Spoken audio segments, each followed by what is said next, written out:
အခုမြင်နေရတဲ့မြို့ပြကြီးဟာ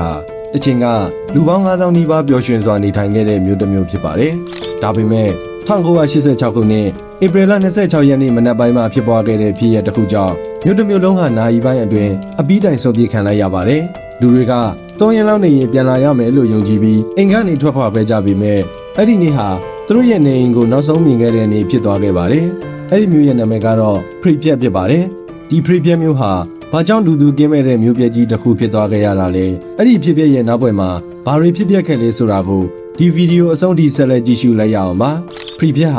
ယူကရိန်းနိုင်ငံကီယက်ပြည်နယ်မှာရှိတဲ့စွန်ပြမြို့တစ်မြို့ဖြစ်ပြီးဘလာရုစ်နယ်စပ်နဲ့နီးကပ်စွာတည်ရှိပါတယ်မြို့နာမည်ကိုပရီဖြတ်မြို့ကိုအစွဲပြုပြီးပေးထားတာဖြစ်ပါတယ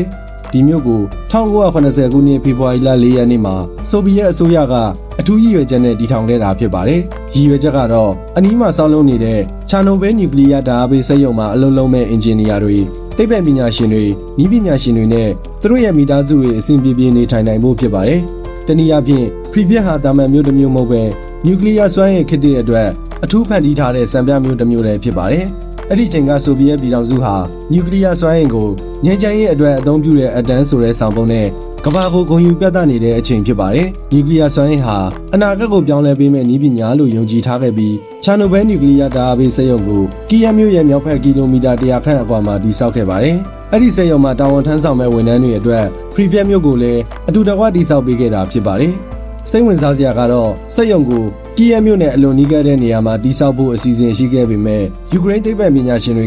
ဘေကင်းရဲ့အတွက်စိုးရင်ပြီးကန့်ကွက်ခဲ့ကြတာကြောင့်နောက်ဆုံးမှာကီယက်မြို့ကနေကီလိုမီတာ100ခန့်ဝေးတဲ့နေရာကိုရွေးချယ်တည်ဆောက်ခဲ့တာဖြစ်ပါတယ်။ပရီဖြတ်ဟာဆိုဗီယက်ပြည်ထောင်စုရဲ့အခေတ်မီဆုံးမြို့တွေကတစ်မြို့အဖြစ်သတ်မှတ်ခံခဲ့ရပါတယ်။ကျင်းဝတ်တန်ရှင်းတဲ့လမ်းမကြီးတွေအထက်မြင့်တိုက်ခန်းတွေစာသင်ကျောင်းတွေဆေးရုံရုပ်ရှင်ရုံယဉ်ကျေးမှုနန်းတော်ရီကူးကန်အားကစားရုံတွေဈေးဝယ်စင်တာတွေနဲ့စိမ်းလန်းတဲ့ပန်းခြံတွေကိုကိမီပုံစံနဲ့စီမံတည်ဆောက်ထားပါတယ်။မြို့တစ်မြို့မှာလိုအပ်တဲ့အခြေခံအဆောက်အအုံအားလုံးနှပါပြည့်စုံနေခဲ့ပြီးလူငယ်မိသားစုတွေအတွက်အိမ်မက်မြို့တစ်မြို့လိုဖြစ်နေခဲ့ပါတယ်။1989ခုနှစ်မှာပရီဖြတ်ကိုတရားဝင်မြို့အဖြစ်ကြေညာခဲ့ပြီးနှစ်အနည်းငယ်အတွင်းမှာလူဦးရေဟာလျင်မြန်စွာတိုးလာခဲ့ပါတယ်။1986ခုနှစ်အစောပိုင်းရောက်တဲ့အချိန်မှာမြို့ရဲ့လူဦးရေဟာ4900ကျော်ရှိနေပြီဖြစ်ပါတယ်။အများစုကတော့ချာနိုဘဲနျူကလ িয়ার ဓာတ်အားပေးစက်ရုံမှာအလုပ်လုပ်တဲ့လူငယ်အင်ဂျင်နီယာတွေနည်းပညာရှင်တွေသိပ္ပံပညာရှင်တွေနဲ့သူတို့ရဲ့မိသားစုတွေဖြစ်ကြပါတယ်။ဒါကြောင့်မြို့နေပြည်သူတွေရဲ့ပြင်းပြအသက်ဟာ26နှစ်သာရှိခဲ့ပြီးပရီဖြတ်ဟာဆိုဗီယက်ပြည်ထောင်စုအတွင်းလူငယ်အများဆုံးနေထိုင်တဲ့မြို့တွေကတမြို့အဖြစ်လူသိများခဲ့ပါတယ်။မြို့မှာမူကြိုကျောင်း15ကျောင်းအလယ်တန်းနဲ့အထက်တန်းကျောင်း5ကျောင်းလူနာ430ဆန့်နဲ့ဆေးရုံ1ရုံစေကန်3ခုစိုင်ပေါင်း25ဆိုင်စားတောက်ဆိုင်နဲ့ကော်ဖီဆိုင်28ဆိုင်အားကစားရုံ10ခုရေကူးကန်3ခုအားကစားကွင်း2ခုနဲ့ကလေးကစားကွင်း35ခုအထိရှိခဲ့ပါတယ်။ဒါအပြင်မြို့အနက်မှာတစ်ပိတ်18000ကျော်နဲ့တင်းစီပန်းမေ3300ကျော်စိုက်ပျိုးထားတာကြောင့်ပရီဖြတ်ဟာစက်မှုမျိုးတစ်မျိုးဖြစ်ပေမဲ့စိမ်းလန်းလှပတဲ့ပတ်ဝန်းကျင်ကိုလည်းပိုင်ဆိုင်ထားခဲ့ပါတယ်။ပရီဖြတ်ရဲ့အထင်ကရနေရာတစ်ခုကတော့အပန်းဖြေပန်းခြံဖြစ်ပါတယ်။အဲ့ဒီပန်းခြံထဲမှာရှိတဲ့ Ferris wheel လို့ခေါ်တဲ့ရဲရင်ကြီးဟာဒီနေ့ချိန်အထိချာနိုဘဲဘေးရဲ့နေရာကိုကိုစားပြုတဲ့တင်ကေတာတစ်ခုလိုဖြစ်နေစေပါ။ဝန်ထဲစရာကတော့ဒီပန်းဖြေပန်းခြံကို1986ခုနှစ်မေလ1ရက်နေ့အလို့သမားနေ့မှာတရားဝင်ဖွင့်လှစ်ဖို့စီစဉ်ထားခဲ့ပေမဲ့အဲ့ဒီရက်ကိုဘယ်တော့မှရောက်မလာခဲ့ပါဘူး။ဒီချိန်မှာပရီဖြတ်မြို့ကလူတိုင်းဟာသူတို့ရဲ့မြို့ဟာနောက်ထပ်ဆယ်စုနှစ်များစွာဆက်လက်ဖွံ့ဖြိုးတိုးတက်သွားမယ်လို့ယုံကြည်နေခဲ့ကြပါတယ်။ရက်အနည်းငယ်အတွင်းသူတို့ရဲ့ဘဝတစ်ခုလုံးအပြီးပင်ပြောင်းလဲသွားမယ်ဆိုတာကိုတော့ဘယ်သူမှမတွေးမိခဲ့ကြပါဘူး။ဒါပေမဲ့1986ခုနှစ်ဧပြီလ26ရက်နေ့မနက်အစောပိုင်းမှာဖြစ်ပွားခဲ့တဲ့ပောက်ကွဲမှုတစ်ခုကအဲ့ဒီမြို့ကိုနိုင်ပိုင်းအတွင်းလူသူကင်းမဲ့တဲ့မြို့ပြကြီးတစ်ခုအဖြစ်ပြောင်းလဲသွားစေခဲ့ပါတယ်။1986ခုနှစ်ဧပြီလ26ရက်နေ့မနက်တနာရီ23မိနစ်မှာချာနိုဘဲနျူကလ িয়ার ဓာတ်အားပေးစက်ရုံရဲ့ရီယက်တာနံပါတ်4မှာလုံခြုံရေးစံစမ်းမှုတစ်ခုပြုလုပ်နေစဉ်ပြင်းထန်တဲ့ပောက်ကွဲမှုကြီးဖြစ်ပွားခဲ့ပါတယ်။အဲ့ဒီပောက်ကွဲမှုကြောင့်ရေဒီယိုတက်တီကြွပစ္စည်းအများများလေထုထဲကိုပြန့်နှံ့သွားခဲ့ပြီးလူသားသမိုင်းတလျှောက်အဆိုးရွားဆုံးနျူကလ িয়ার မတော်တဆမှုတွေကတစ်ခုအဖြစ်မှတ်တမ်းဝင်သွားခဲ့ပါတယ်။ဒါပေမဲ့ပောက်ကွဲမှုဖြစ်ပြီးတဲ့ညကပရီဖြတ်မြို့ကန်တွေကိုအန္တရာယ်ရှိနေတယ်ဆိုတာဘယ်သူမှအသိမပေးခဲ့ပါဘူး။မနေ့ရောက်တော့ကလေးတွေကကြောင်းသားကြတယ်လူကြီးတွေကအလှုပ်ဆင်းကြတယ်လမ်းမတွေပေါ်မှာလည်းနေ့စဉ်ဘဝဟာပုံမှန်အတိုင်းဆက်လက်လည်ပတ်နေခဲ့ပါတယ်။သူတို့ရှူရှိုက်နေတဲ့လေထုထဲမှာမမြင်နိုင်တဲ့ရေဒီယိုတက်တီကြွဓာတ်တွေပြန့်နှံ့နေပြီဆိုတာကိုတော့အများစုကမသိခဲ့ကြပါဘူး။နောက်တနေ့ဖြစ်တဲ့ဧပြီလ28ရက်နေ့နေ့လယ်ပိုင်းမှာဆိုဗီယက်အစိုးရကမြို့တစ်မြို့လုံးကိုအရေးပေါ်ရွှေ့ပြောင်းမှုအမိန့်ထုတ်ခဲ့ပါတယ်။ ဘတ်စကာစီးရီ1200ကျော်ကိုအသုံးပြုပြီးလူဦးရေ4900ကျော်ကို3နာရီခန့်အတွင်းရွှေ့ပြောင်းခဲ့ပါတယ်။အာဏာပိုင်တွေက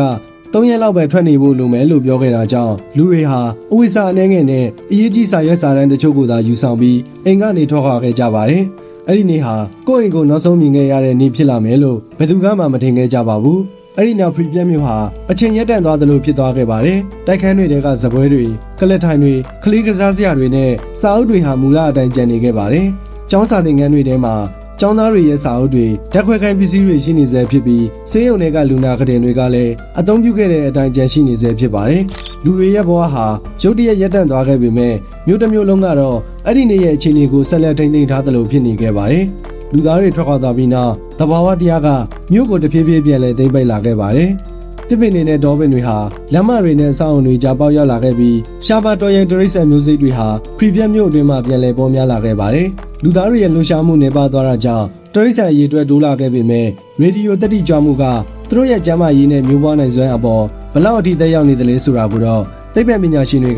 ကဒီနေ့အထိဆက်လက်လေ့လာနေဆဲဖြစ်ပါတယ်။နောက်ပိုင်းမှာ Pripyat ကို Chernobyl Exclusion Zone Chernobyl ကန့်သတ်နယ်မြေလို့ခေါ်တဲ့ကီလိုမီတာ30ပတ်လည်တားမြစ်နယ်မြေအတွင်းထည့်သွင်းသတ်မှတ်ခဲ့ပြီးနောက်လူသားတွေအမြဲတမ်းနေထိုင်ခွင့်ကိုပိတ်ပင်လိုက်ပါတယ်။ Pripyat မြို့ကန်တွေအတွက်တော့ Slabutych လို့ခေါ်တဲ့မြို့သစ်ကိုအလင်းအမြန်တိစောက်ပေးခဲ့ပြီး Chernobyl စက်ရုံဝန်ထမ်းတွေနဲ့သူတို့ရဲ့မိသားစုတွေကိုအဲ့ဒီမြို့မှာပြန်လည်အခြေချနေထိုင်စေခဲ့ပါတယ်။ဒီနေ့အချိန်ထိ Pripyat မြို့ကိုအမြဲတမ်းပြန်လည်အခြေချနေထိုင်ခွင့်မပြုသေးပါဘူး။အဓိကအကြောင်းရင်းကတော့ရေဒီယိုတက်တိကြွဓာတ်တွေဟာမြစ်စီရွာတစ်တောတွေနဲ့နေရာချို့မှာကျန်ရှိနေစေဖြစ်တာကြောင့်ပါ။ဒါပေမဲ့ကန့်သတ်နယ်မြေတွေကနေရာတိုင်းဟာအနေနဲ့အဆင့်တူညီတာတော့မဟုတ်ပါဘူး။မြို့လမ်းမတွေနဲ့သတ်မှတ်ထားတဲ့ခရီးသွားလမ်းကြောင်းအများစုမှာရေဒီယိုတက်တိကြွမှုအဆင့်ဟာအချိန်တိုအတွင်းသွားရောက်လည်ပတ်နိုင်တဲ့အခြေအနေအထိရောနေလာခဲ့ပေမဲ့ Reactor Number 4 အနီးတွိုင်းနဲ့ Reference လို့အမည်ရတဲ့တစ်တောလိုနေရာတွေမှာတော့ဒီနေ့အထိအနေနဲ့မြင်မာနေစေဖြစ်ပါတယ်။2011ခုနှစ်မှာတော့ယူကရိန်းအစိုးရက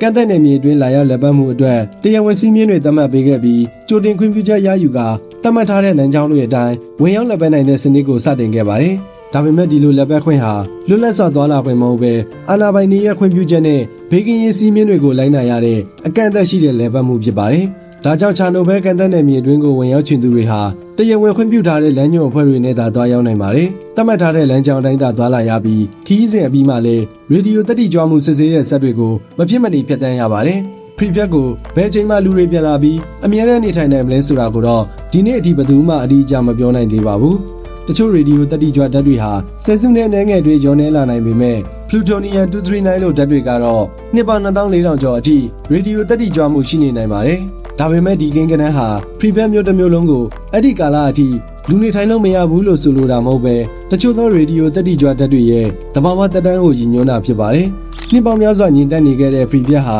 2022ခုနှစ်ဖေဖော်ဝါရီလမှာစတင်ခဲ့တဲ့ရုရှားယူကရိန်းစစ်ပွဲကြောင့်နောက်တစ်ချိန်ကမ္ဘာသတင်းကောင်းစဉ်ဖြစ်လာခဲ့ပါတယ်။ရုရှားတပ်ဖွဲ့တွေဟာဘယ်လာရုစ်ဘက်ကနေဝင်ရောက်လာပြီး2022ခုနှစ်ဖေဖော်ဝါရီလ24ရက်နေ့မှာChernobyl နျူကလ িয়ার ဓာတ်အားပေးစက်ရုံနဲ့ Pripyat မြို့ကိုထိန်းချုပ်ခဲ့ပါတယ်။အဲ့ဒီဖြစ်ရပ်ကလူသားတွေမလျော့နေပြီးထင်ခဲ့တဲ့ Pripyat မြို့ကိုနောက်တစ်ချိန်ကမ္ဘာအာရုံစိုက်မှုရရှိစေခဲ့ပါတယ်။ Chernobyl ဒေသကိုရုရှားတပ်ဖွဲ့တွေထိန်းချုပ်ထားခဲ့တဲ့ရက်သက်ပတ်အတွင်း Reference လို့ခေါ်တဲ့ရေဒီယိုတက်တိကြွမှုအလွန်မြင့်မားတဲ့တစ်တော area ဟာနောက်ထပ်စိုးရိမ်စရာအချက်တစ်ခုဖြစ်လာခဲ့ပါတယ်။ရုရှားစစ်သားတချို့ဟာအဲ့ဒီ area အတွင်းမှာကတုတ်ကျင်းတွေတူးဖော်ခဲ့ကြတယ်ဆိုတဲ့သတင်းတွေထွက်ပေါ်ခဲ့ပြီးဒီလောက်ရက်ကြောင့်ရေဒီယိုတက်တိကြွဖုံဖုံတွေပြန်လည်ပြည့်နှက်လာနိုင်တယ်လို့နိုင်ငံတကာနျူကလ িয়ার ကျွမ်းကျင်သူတွေကစိုးရိမ်ခဲ့ကြပါတယ်။အဲ့ဒီချိန်အတွင်းရုရှားစစ်သားတချို့ဟာရေဒီယေးရှင်းထိတွေ့မှုခံစားခဲ့ရတယ်ဆိုတဲ့သတင်းတွေလည်းထွက်ပေါ်ခဲ့ပေမဲ့အရေးအတွက်နဲ့ထိခိုက်မှုအဆင့်အတိအကျကိုတော့အပြည့်အဝအတည်ပြုနိုင်ခြင်းမရှိသေးပါဘူး။2020မလကုန်မှာတော့ရုရှားတပ်ဖွဲ့တွေဟာChernobylဒေသကနေဆုတ်ခွာသွားခဲ့ပြီးယူကရိန်းတပ်ဖွဲ့တွေ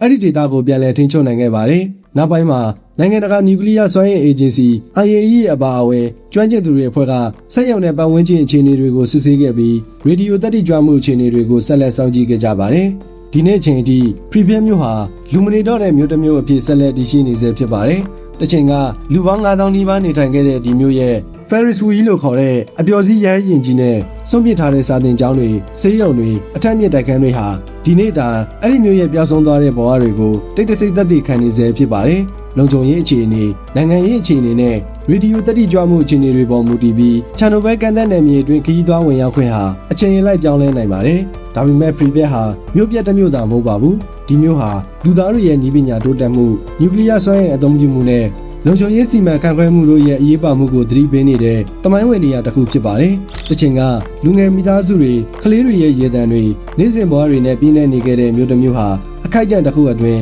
ဘယ်လိုတိတ်ဆိတ်သွားနိုင်ခဲ့သလဲဆိုတာကို Prefab မြို့ကဒီနေ့တိုင်ကဘာကိုသတိပေးနေစေဖြစ်ပါတယ်။